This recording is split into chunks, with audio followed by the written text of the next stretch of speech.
have this beautiful community of my VIP clients called the Eagle Tribe, and very, very few people are in it because it's by invitation only.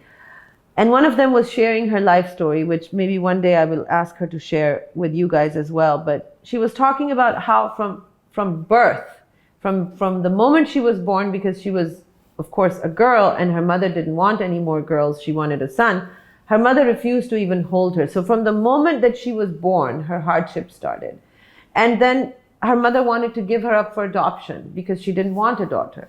And, long story short, she did end up staying with her parents, but she never, ever got the acceptance, the nurturing, the love that she deserved as a human child. And then she saw extreme hardships where her sister was abducted and forced to marry someone that she didn't want to. And then she saw one of her sisters get beaten to death, almost near death, by her husband.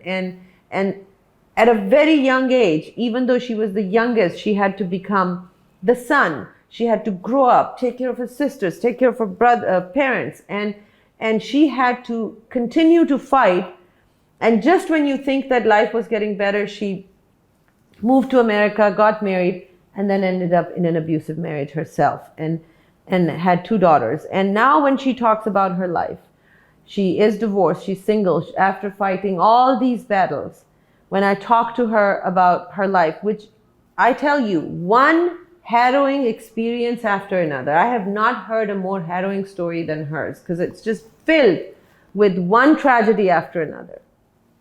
And when I ask her now, would you change anything in your life? She said, no, not a single thing.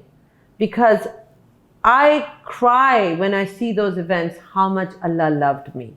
That's her experience today. She feels that she was so loved by Allah and is still so loved by Allah that she's speechless. She said, I am speechless at how much mercy He has on me, how much ni'mah He has given me.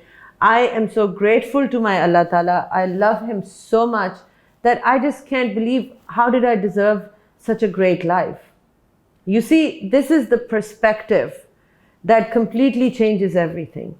I know people who have had much less adversity in their lives, and all they can talk about is negativity and how life has been so unfair and why is God unfair and why this and why that. And then I see people like her whose lives are filled with adversity, and they are in a state of such bliss and calm and happiness and joy and gratitude and love with Allah Ta'ala.